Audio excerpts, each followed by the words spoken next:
Hello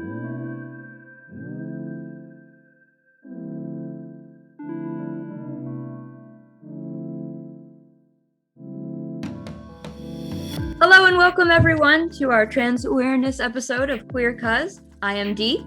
And hi, I'm Sarah. As Dee mentioned, this episode is for Trans Awareness Week. So really excited to bring in a guest for this. So Trans Awareness Week, of course, is about raising awareness of the issues that the trans community face. And we also want to talk about the activism in the context of that. So we brought in Amber, who is based in the Philippines, to talk about it. So Amber, could you tell us a little bit about yourself, please? So hi everyone, I'm Amber Gonzales Quiban. I'm 26 years old and I'm based in the Philippines. I'm from Quezon City, but I'm originally from the province of Abra. So if you know someone who's listening who's from Abra, then hi, I'm an Ilocana. Naimbag nga bigat aldaw yu amin.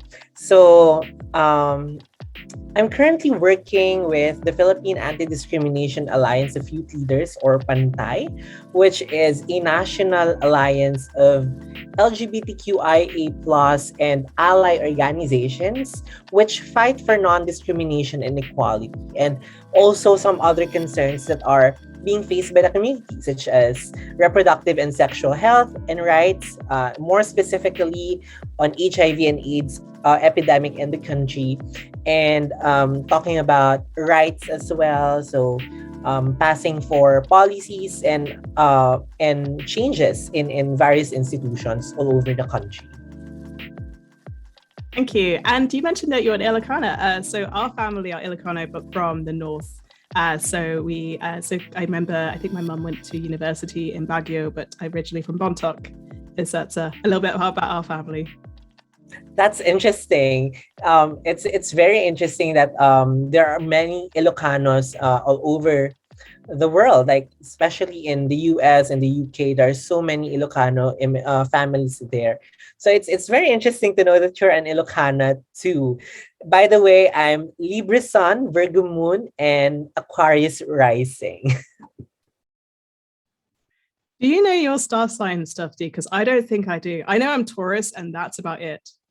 I know that I'm Capricorn and very much a Capricorn, but I don't know my risings or the other two. But I know for my main one, I've been very much clocked as a Capricorn a lot. That's cool. I'm very much pretty indecisive too as a Libra. Yeah, so it happens, but it's great. It's great. Could you share a little bit about your beginning activism? I started my journey with activism when I was in first year college. I got into UP Diliman. So, as I've mentioned earlier, I'm from the province. I'm from the province of Abra.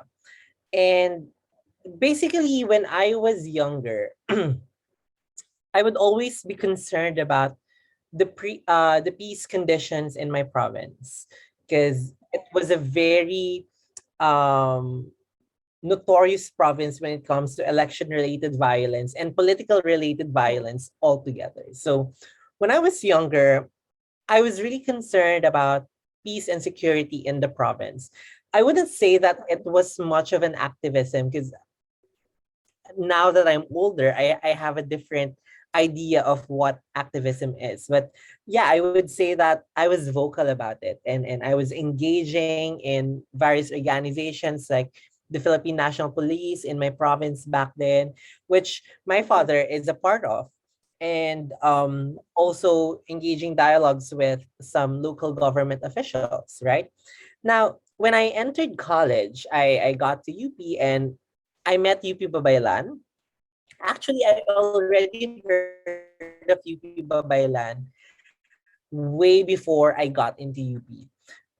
Because context, I got into UP 2012, and that was the year of the term of Heart Nino. Heart Nino is the first openly out transgender woman chairperson of a university student council in the Philippines. So that's a very big victory for the community back then. So when I got in, she was the chairperson. So I was really taken by her, and she was so charismatic and just so powerful. So I really looked up to her. And as I was hearing her story about what it feels and what it means to her to be a trans woman, somehow I was able to relate to it. Because for the longest time, I was really confused about who I am as a person. I get attracted to men and women, but at the same time, I don't see myself as a man. And yet, people around me would tell me that you can't like women, you're gay. How can you like women? So it pushed me and pressured me to still box myself into these labels of girl boy, bakla tomboy, because in the province those are the only concepts that are available for us. So we don't have a concept of bisexual, we don't have a concept of transgender.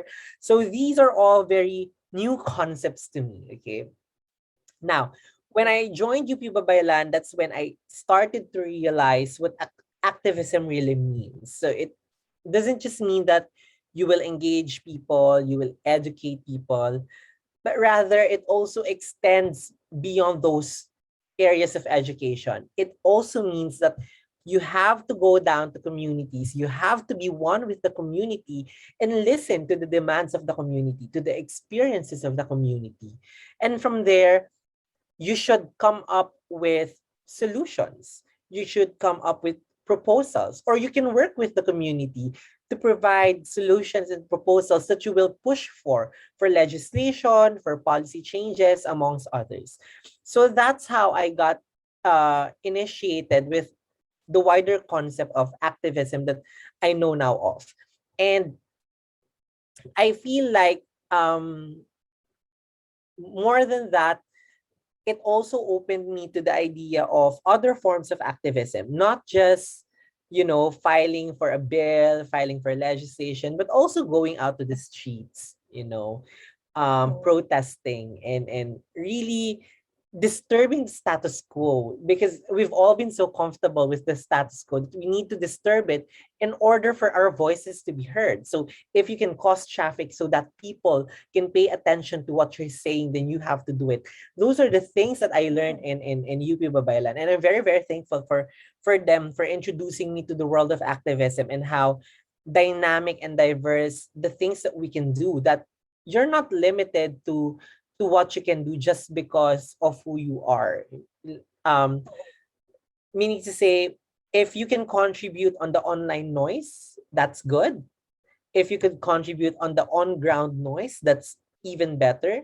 If you could push for legislation, that's also well appreciated. So there are many areas for engagement when it comes to activism, and I'm just very happy to see and be part of this movement in the Philippines. Because for the longest time, the LGBTQIA plus community has been shamed and overgeneralized to the point wherein our opinions have become meaningless. But now we are reclaiming our positions in society. It's through activism that we are being able to reshape the narrative and reclaim the voices that we have. So that's how I got into activism. That's an amazing story. Thank you for sharing it. Absolutely, that's so amazing. Just something I was thinking about as you were talking, that you were saying about what you were learning about what activism looks like, and something I've kind of thought about as somebody who's been quite interested in advocacy for people who are asexual. Could you tell me, how would you define activism? Well, for me, activism is action for change. It's any form of action, really, that is geared towards positive social change. We have to qualify what change means, because change for the worse is still change, right? So it has to be geared towards positive social change. And when we say positive social change, it should uphold the basic principles and values of social justice and social equality. And these are the things that make me think, that coming to my mind when I think of activism, that it has to be acted upon. It doesn't just stop in you tweeting something or posting something on Facebook or on Instagram. Like, sure, that's great. And again, I am not diminishing the worth of that action, but it has to do more than that. It has to go further than that. And if you're not available to do it, maybe some other people can. And that's the beauty of activism. It's not just a one man. It's not just a one man thing. It's a collective action. So um, to summarize, my definition of activism is collective action for a positive social change, because it has to be the community working together. It has to be society working together, civil society organizations, volunteer organizations working together to realize those values of social justice and social equality that we are all yearning for. Great, thank you. And can you tell us a bit more about what Pante does, but also how do you as a community work together? How do you work with other organizations, whether they're other LGBTQIA plus organizations or other ones outside of that? Well, working out means that you have to work with fellow LGBTQIA plus and allies organization. And you have to work out with those not necessarily related to the cause you're fighting. Because again, it's a collective action. You cannot win the fight alone by yourself. So engaging with LGBTQIA plus organizations is much easier because we already have common grounds when it comes to principles and ideals and the things that we fight for. We already have similarities in terms of strategies, in terms of how our memberships in general. So whenever we meet with them, it's just a noise. It's just a beautiful noise to your ears that there are so many ideas coming out every now and then. And we just talk about the vision that we have. It's much more difficult when we deal with organizations that are not necessarily within the community. Say, for example, dealing with workers or dealing with fisher folks and farmers. How will we relate to them the message of equality that we are fighting for? How do we relate to them? For example, we have engaged with teachers as well. We have engaged with professionals, and other sectors. How do we relate to them the message of equality? And it all boils down to the messaging of human rights. That what we are fighting for is human rights, and what they are fighting for are also human rights. The right to live as a queer person and the right to proper government response to proper government assistance, state assistance, is a right for our farmers. The right to their land is their right. It's all about human rights. And that whenever we engage with organizations that are not part of the community, we always span back to the idea that when we have equality, things would only get better for all of us. No one will get left behind if there is equality. And I think that's a core messaging that a lot of people and sectors really resound with. Because quite honestly, inequality is not just for the LGBTQIA plus community. Inequality is everywhere.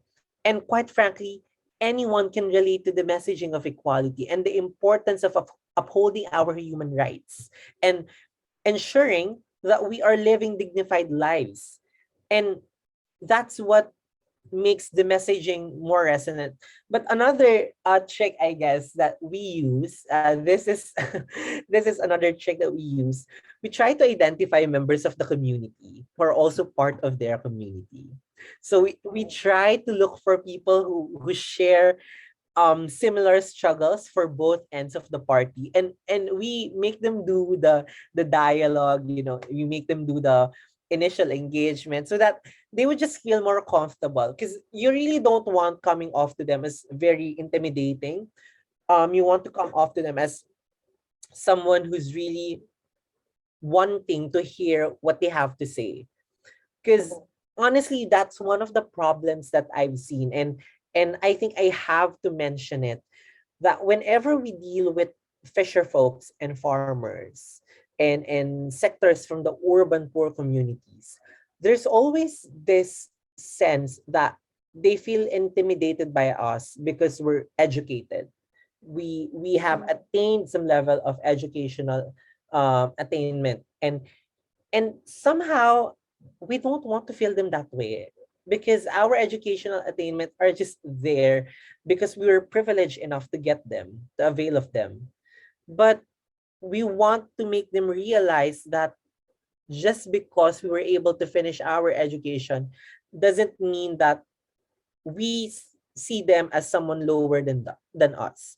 That's why we always try to send someone who is familiar with the dynamics, with the environment, so that somehow they still feel comfortable around us, and knowing that we are not there to judge them, but rather we're genuinely there to listen to them, to talk about their stories and their struggles. And that's an important thing that you have to develop when you're dealing with other organizations beyond the initial network of your organization. Because again, we have to expand the fight. We have to include as many people as possible in the fight. So yeah, those are the things that we do.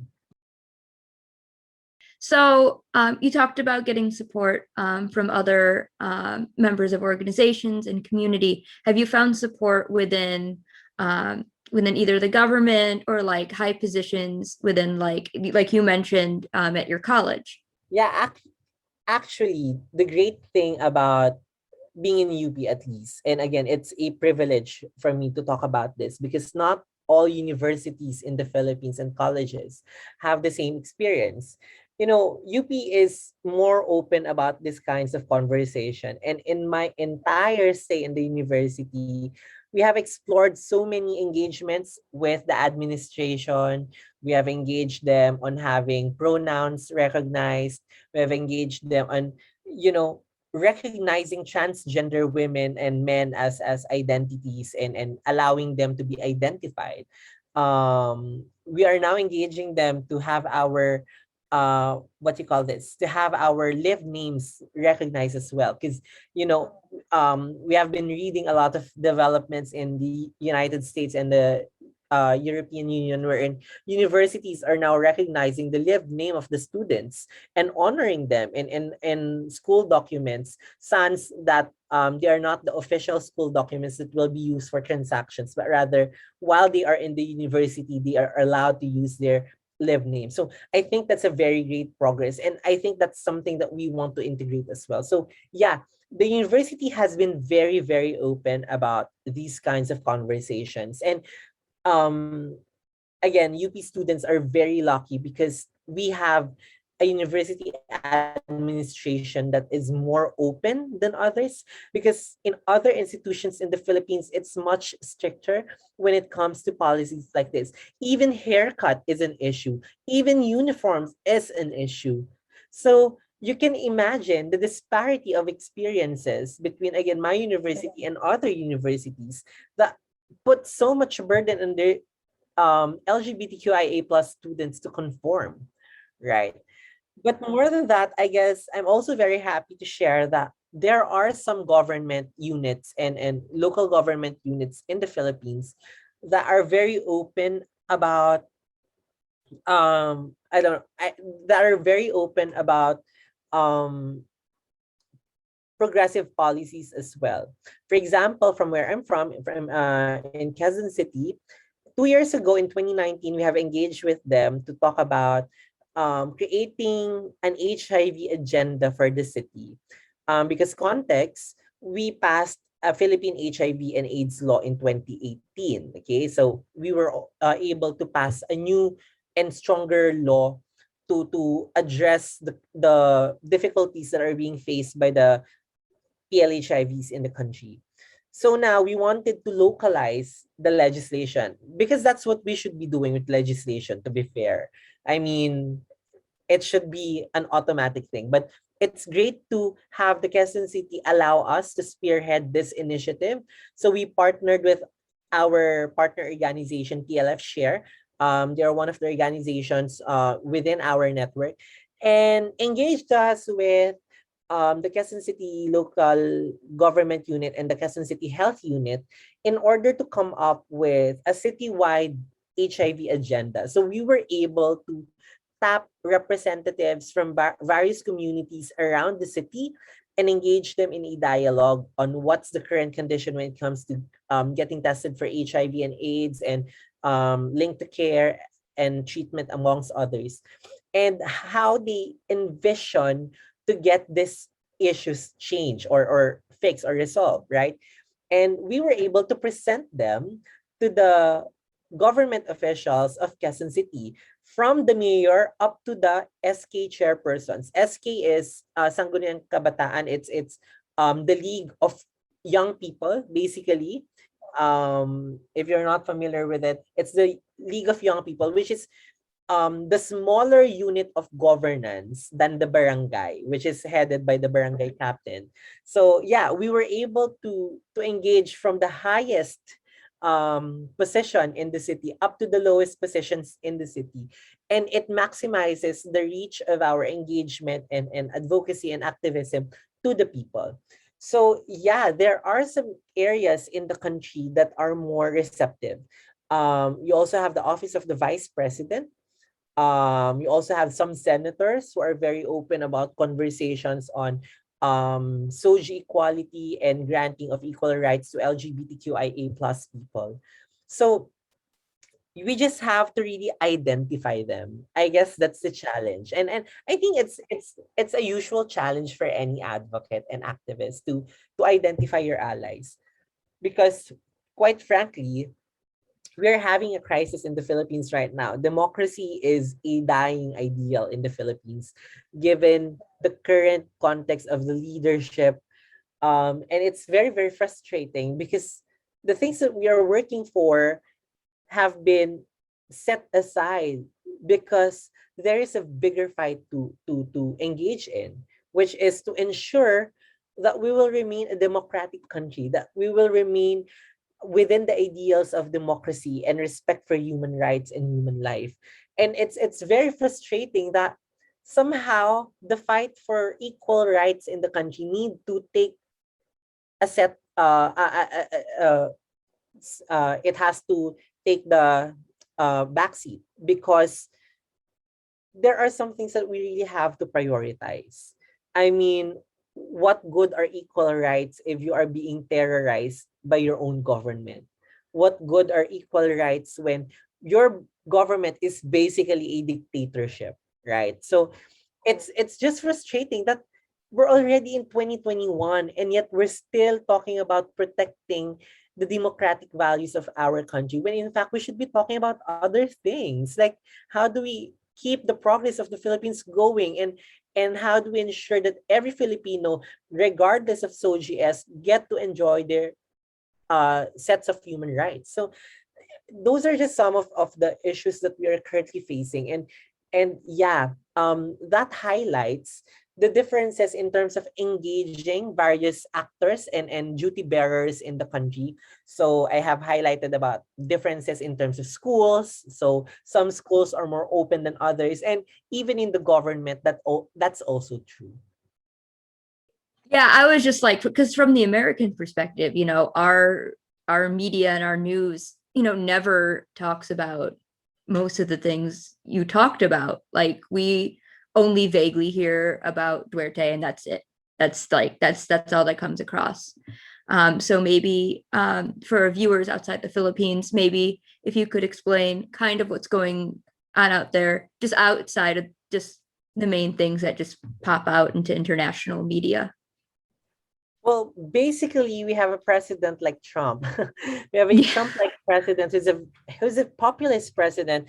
Mind you, he didn't win the majority of votes. He just got lucky that he got the most number of votes.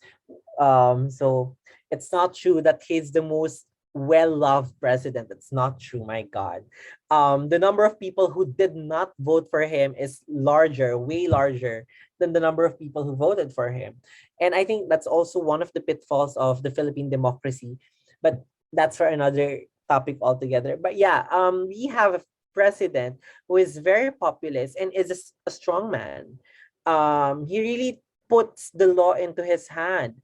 Imagine he can talk about and trigger warning for our listeners. He can talk about raping women And no one has the gall to file any complaint against him, despite the Philippines having a Safe Spaces Policy Act, which includes media, which includes consumed media. Okay? So when you hear it on the television, that is an assault to your safe space, right? And yet, no one, not a single one in the government dares to file a case against him. Why? Because it will lose. Why?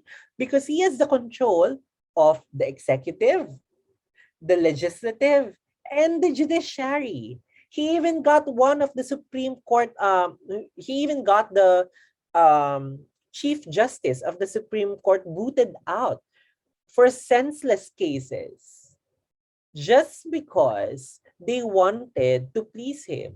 He even got one of the senators of the Philippines in jail without any case. Nada. Just because she was very vocal about the policy of the government when it comes to drugs. Okay? So that is the current hell that the Philippines is currently experiencing. And you still have that war on drugs.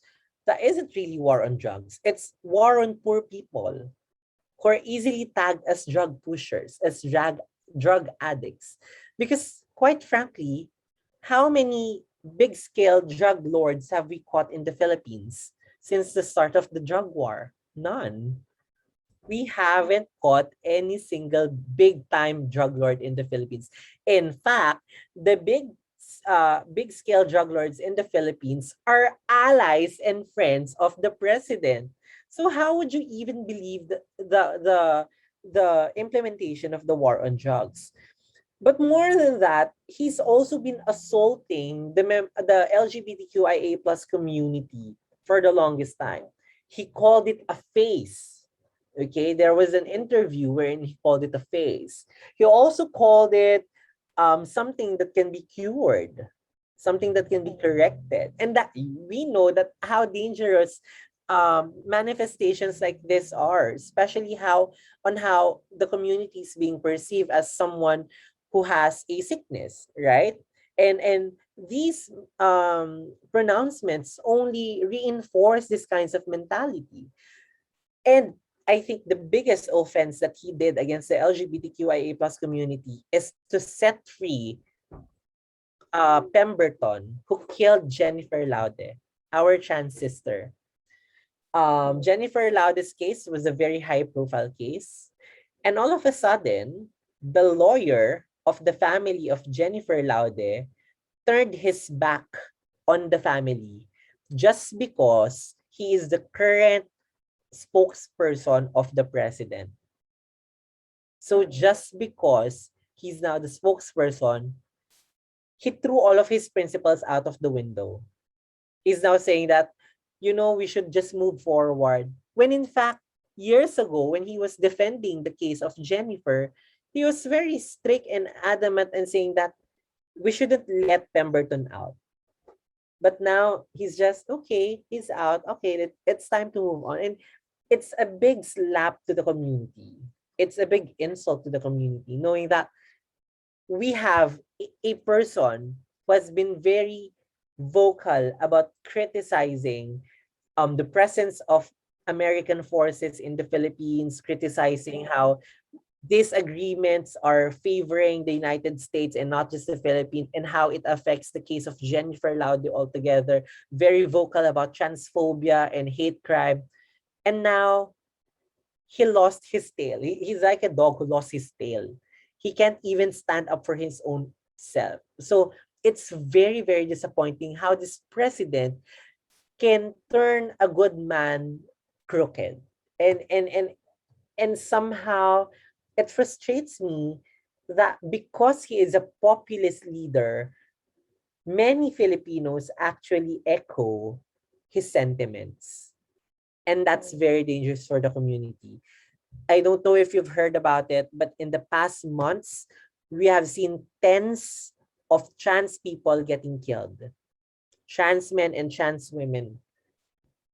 And there is no end in sight. And that's what frustrates all of us. And it's very, very scary for trans people in the Philippines. It's scary being LGBT in the Philippines, having a president that normalizes violence against the community. So Amber, you mentioned that Duterte has been pushing misconceptions. So one of the things you mentioned, for example, is conversion therapy. Could you just tell me, just generally with Filipinos, what are the misconceptions they have of transgender people and trans rights in general?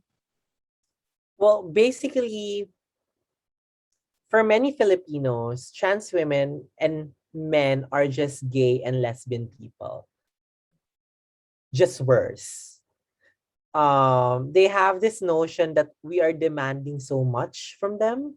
We are demanding so much understanding because we're already gay, you're already lesbian. Why do you want to identify as a man, as a woman? And that's what they don't get. We're not gay. We're not, well, unless you are a trans woman attracted to another woman or a trans man attracted to another man, then sure, you can be gay or lesbian. But we're not gay or lesbian per se. We are trans people. And I think a big chunk of the problem is because sexuality and gender is not a very popular topic in the Philippines. The Philippines is a predominantly Catholic country, although it's the most permissive of many Asian countries. I mean, if you look at countries like Brunei Darussalam or Indonesia, it's a lot worse. But at least in the Philippines, it's religion and culture that's been keeping the conversations on gender and sexuality at bay. Um, there's this idea that men have to provide for the family. I mean, it's a global idea, I think. But in the Philippines, it's very, very strong because we have a very strong sense of family. The family is basically the core of society for the Filipinos. Like, and I'm not kidding. I know that it's being discussed in many classes all over the world that the family is the basic unit of society, but you haven't been in a Filipino family. They make it the center of the universe. And all of the matters has to be green lighted by the family. It has to be approved by the family. So there are some families wherein you can even talk about sex. And how will the young people learn about sex? How will they learn about consent? How will they learn about gender and sexuality if you don't talk about them? And again, that is heavily influenced by the culture. But yeah, going back to the religion argument, um, the Catholic Church in the Philippines also has a very strong voice when it comes to um, LGBTQIA issues. For example, some of our biggest opponents in the Senate and in the House of Representatives when it comes to passing the law is churches. I mean, our churches.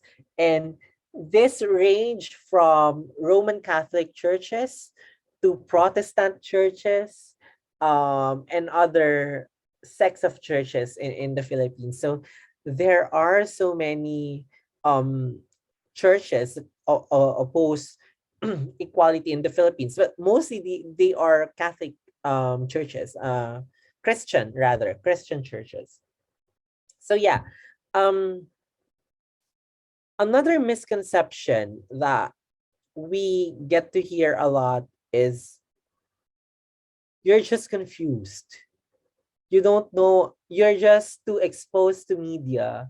You're just too exposed to the things around you, basically, that suddenly you don't have the agency to think for yourself and decide that, oh, this is who I am as a person. And I think again, it's greatly stemming from culture. Because for the longest time, Filipinos have been very big on consuming media. In fact, in the entire world, we are ranking, I think, in the top 10 of most countries who spend the most time on social media, and one of the higher ranking countries when it comes to spending time in front of broadcast media. So the Philippines is very big on media consumption, be it any form. And I think um many products of the Philippine media have been painting trans women and trans men as somewhat confused. In fact, not just trans men and trans women, but LGBTQIA plus people in general. There are still a lot of documentaries highlighting ex-gay people or ex-lesbian people who have now been um corrected in the right path, if that makes sense.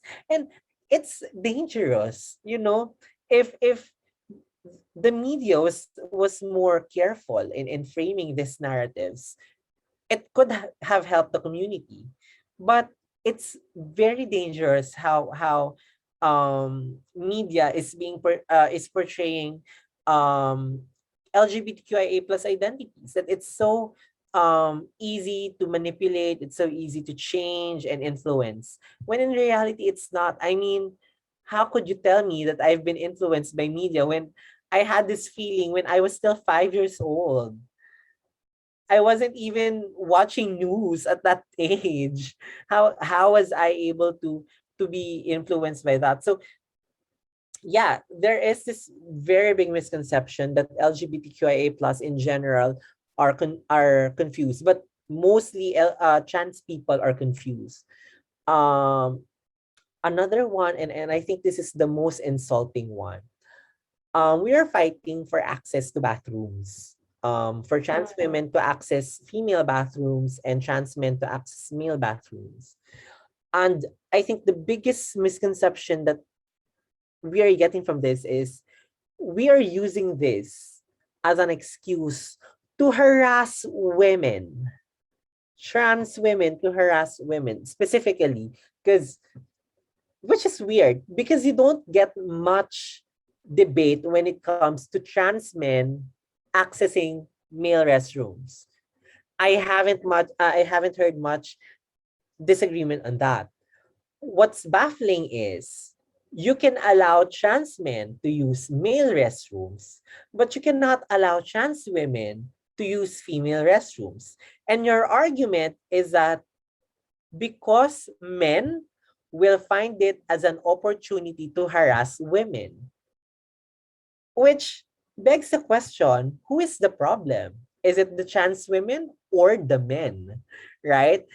Because I think this conversation in general on bathrooms and accessing facilities in general, not just bathrooms, but all gendered facilities in general, is not geared towards the trans community.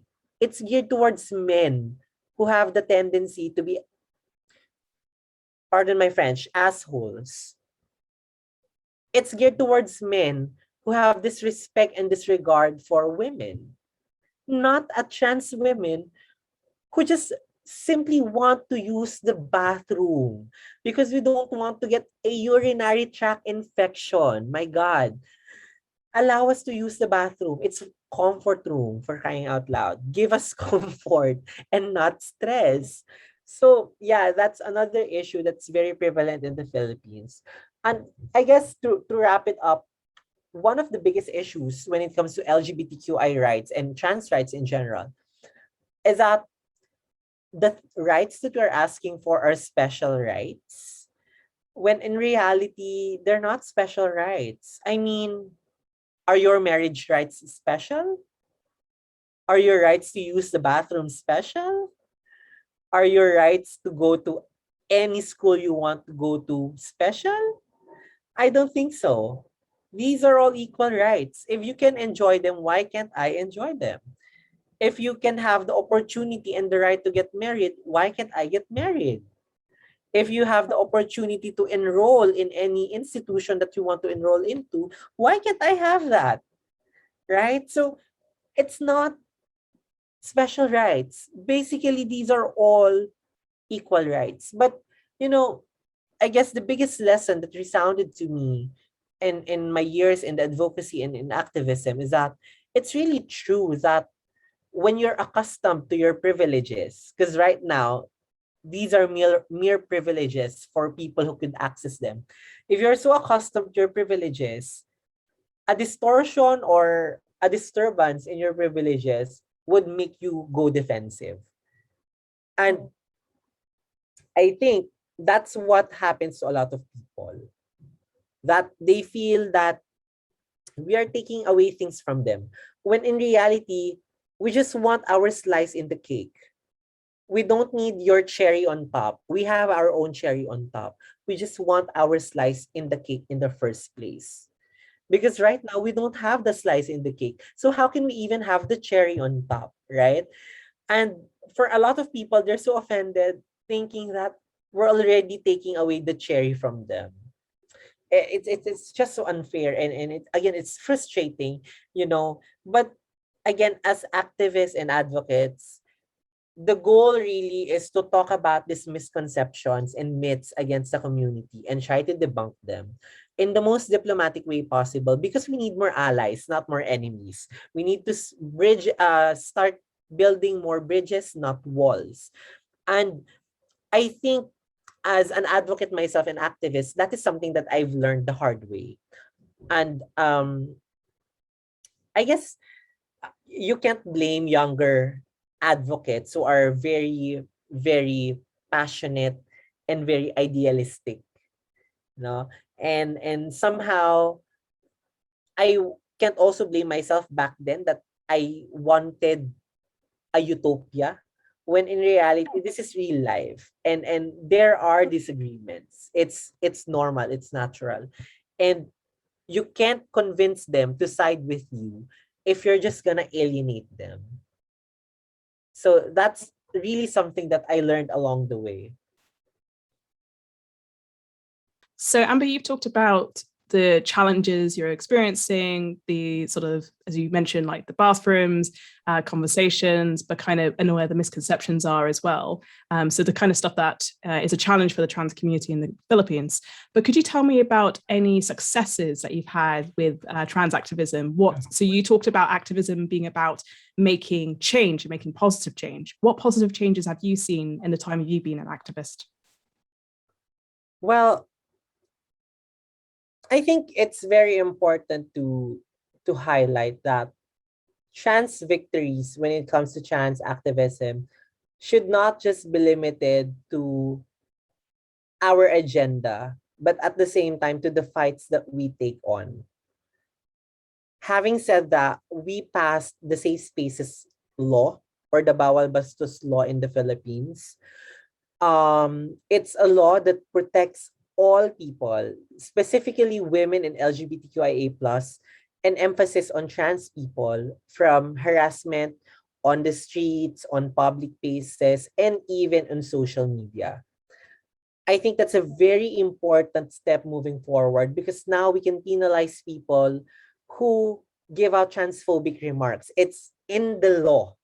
It's stated in the law. It's not an interpretation of the law. It's stated in the law. And I think that's a very powerful moment, that we are recognizing that there is transphobic remarks, violence against trans people in the Philippines, and that the law recognizes it and sees it as a deterrent for people participating in things in the Philippines. And I think being part of the people and advocates who lobbied for it and campaigned for it, we were there. The trans community was there supporting the passage of the Safe Spaces law. Really just makes it that even if it's not just catered towards the trans community, the trans community is a part of that narrative and part of that victory, right? Same's true with the Philippine HIV and AIDS law that we also lobbied for. There is also a recognition of transgender women there. Being, as we know, globally, trans women is one of the key affected population of the HIV epidemic globally, including men having sex with men, sex workers, and the youth. Okay, so there is an enumeration of all the sectors, and trans women is enumerated, which means to say that the Philippine laws actually recognize and acknowledge transgender women as part of the legal framework of the Philippines. So that is another victory for the trans community. Again, while it's not purely catered to the trans community, the trans community was actually very active and vocal in advocating and fighting for it on the streets and in the parliament. Um, we also have passed several anti-discrimination ordinances. So ordinances are the version of the law, but in the local level. So they're limited by jurisdiction. So let's say, for example, if the ordinance is based in Quezon City, it's only applicable in Quezon City. So that's just a pitfall there. But we are moving forward in terms of adding more LGUs or local government units with anti-discrimination ordinances. While there's still no national legislation, I think this is the quickest way that we could address discrimination in the country. Um, yeah, but more than that, I think we're also taking up political and social spaces in the Philippines. And I think that's a victory that isn't necessarily being talked about most of the time, but it's very, very important to highlight that. We have social media influencers and content creators who are trans women. We have artists. We have a Best Actress winner who is a trans woman. And these are all important milestones in the movement, because while you would say, but you won an award, how is that activism? It is activism, because by simply being there and showing to the world that a trans woman can win Best Actress, is categorized as a woman, is a statement enough that we are valid, we exist, and we should be heard. And again, going back to my definition of activism, it's a collective action for positive social change that results to positive social change. That by having more people being aware of trans people, and that trans woman who won Best Actress having the platform to talk about the experiences of trans women all over the Philippines, it already offers so much enlightenment for the community in on behalf of the community. So yeah, I cannot enumerate all of the successes and the victories of the trans community, big or small. But for me, regardless of where they were held, what kind of achievements they are all contributing one way or another to the greater success and greater fight of the trans community in the Philippines. I really love that answer, because I think you made a really good point about trans people being in different spaces, so not just trans activism itself, but activism in other spaces. And then the other thing about in terms of media visibility, whenever I see stories of LGBTQIA plus people in general, it can often be tragedy sort of stories, whereas it's about having diversity of stories, isn't it? And that representation. And it's a really good point about having an actress award, that itself being activism. Right. Yeah. Yeah. And as you said, since the Philippines is a major, consumptor of media, being able to replace those stories that, the production companies and, the government are forcing people to see, now seeing, actresses and influencers that you have control over showing is better for, people being able to see. And I think it highlights how trans people are pushing back for the narrative and reclaiming it. Yeah, it's true, Sarah, what you've mentioned, that for the longest time I've been seeing trans media. It's all about tragedy. It's all about failure. It's all about sadness. It's either the trans character dies, it's either they will live alone by themselves, having no one around them, either they will be killed, um, or they would be heartbroken because no one is there to accept them. And I think the trans community is tired of these narratives. The trans community is already tired of being hopeless and helpless. We need a new brand of media, of trans media, not just in the Philippines, but all over the world, which can demonstrate that trans women can also be successful and happy, that we can also be loved, that we can also be seen, not just a display. And I think I have to laud several queer directors, trans directors in the Philippines who, despite not having the budget, because media is still a business, that despite not having the budget, are still fighting for these stories to be told, despite not having that initial market, what you call this, demand, that they are still taking that risk. It's a very high risk, low reward gamble on the side of these directors, but they are taking that risk. They are willing to take that risk because they believe the trans narratives like this deserve to be heard and to be seen. And I think that's very powerful in terms of activism, that we are not just activists, we are human beings. That we tend to forget that activists in themselves are human beings. They are not devoid of their own struggles. They are not devoid of their own stories and difficulties. And they are not also devoid of their own happiness. Because when we see how activists are portrayed in media, it's always mad, it's always angry, it's always shouting on the streets, and it's as if they don't have a humanity in them. But we need to highlight that activists are mad because they love. Activists are angry because they care so much. And that highlights the humanity of being an activist. And that's also reflective in the humanity of being a trans woman. That we cry because we demand acceptance. We put ourselves out there because we demand validation. But at the same time, we are also capable of being loved in our own terms. We also are capable of being successful in our own terms. And there's no shame in how difficult we get to be successful. But the point is, we can be successful. Yeah, I think it's just a reminder for trans women all over the world to not hold themselves back. We're already held back by society. So do not let yourselves be held back by yourselves, okay? Allow yourself to dream. If the world can't let you dream, dream for yourself. Okay? Dream because you can.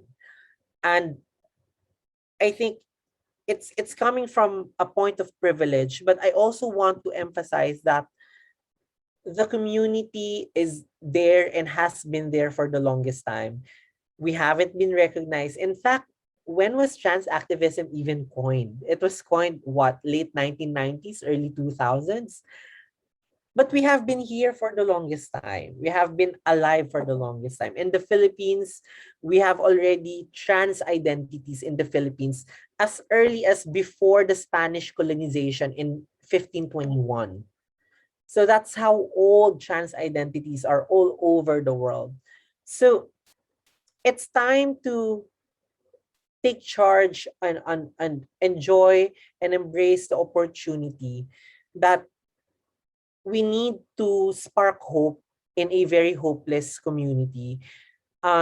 Because to be quite honest, in many areas in the Philippines, trans women are afraid. Trans women are concerned for their safety. And that's a valid concern. But this is not the only narrative that's there. There's also a narrative of other trans women in other localities in the Philippines that is so full of hope, that is banding together as a support system for the members of that community. And I think the key takeaway that we can talk about activism is that, as I've mentioned, support system. We need to emphasize that we cannot continue the fight if we cannot even look after each other.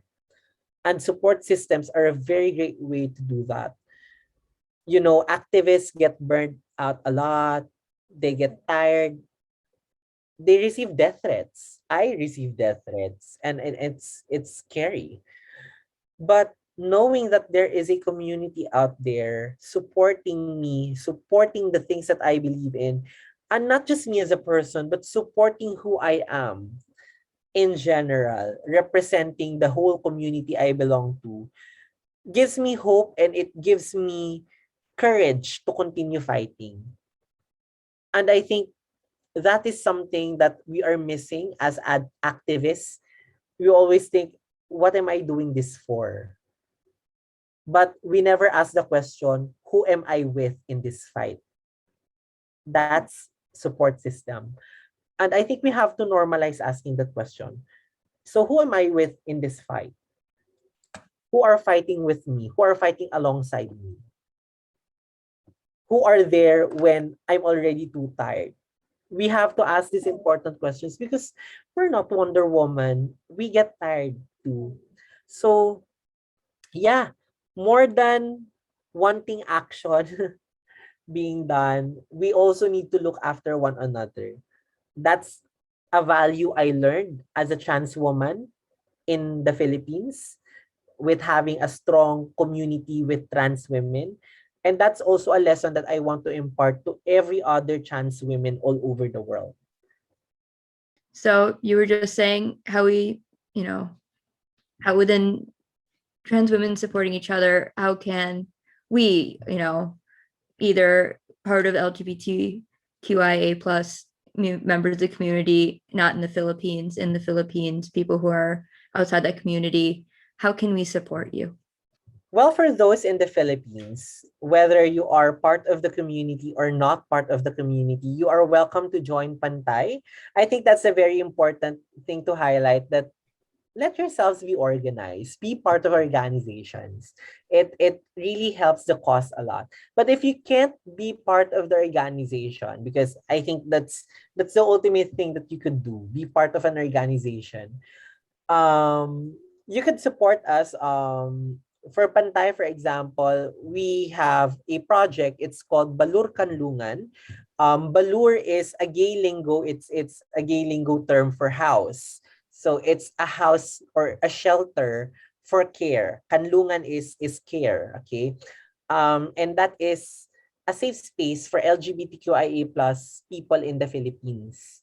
So we have a project like that. And you can help us sustain the projects and activities for Balur Kanlungan by donating. And this is not only for people in the Philippines, but also people outside of the Philippines. You could reach out to Pantay Pilipinas. We are at facebook.com/Pantay Pilipinas. And you can send us a message on how you could donate to us through our channels. But more than financial, we would also love to see support in terms of joining our activities, being part of the conversation, because we have conversation activities as well, activities which aim to gather the thoughts and opinions of people. So it's also nice to hear from you and to learn about how you can help and what kind of help you are willing to offer. Because again, in activism, we do not quantify or qualify the gravity of the support. In activism, any support is support, and it's something that we should appreciate. So whether it be joining the organization, helping us in terms of funding, helping us in terms of manpower, or simply attending our activities to be part of the conversation, all of these things are helpful in driving across the message and driving forward the agenda for equality in the Philippines. Great. Just thank you so much, Amber. I really appreciate you sharing your knowledge and your perspectives and so much experience that you have on trans activism and LGBTQIA plus activism within the Philippines. And I've actually I feel just by listening to you, you're so inspiring, really so inspiring what you do. Just thank you so much for coming and sharing your stories and telling us everything. It's just been amazing. Thank you so much, Amber. Absolutely. Thank you so much for having me and for this platform to talk about this, at least on an international level, at least because you have an international audience. And I think, yeah, we have to grab every opportunity to have this. And thank you again for lending me your platform and this opportunity. Absolutely. And if anybody wanted to follow your work online, how would they be able to do that? You can follow me on Twitter and Instagram. My Instagram and Twitter are at Gianni. It's spelled as at GeeYannii. So you can follow me there. Again, you can also follow Pantay Pilipinas on Facebook and Twitter. It's both facebook.com/Pantay Pilipinas on Facebook and Twitter at Pantay Pilipinas. So yeah, and you can engage us in conversations if you want to learn more about what we do and where are we now in terms as an organization fighting for various things. You could learn it there. And we will be very willing to and happy to share to you our experiences and how we can collaborate should you wish to collaborate with us.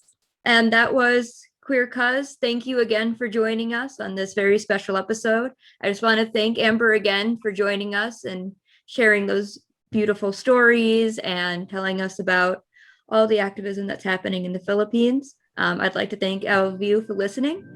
This has been Dee. And it has been Sarah, and goodbye for now.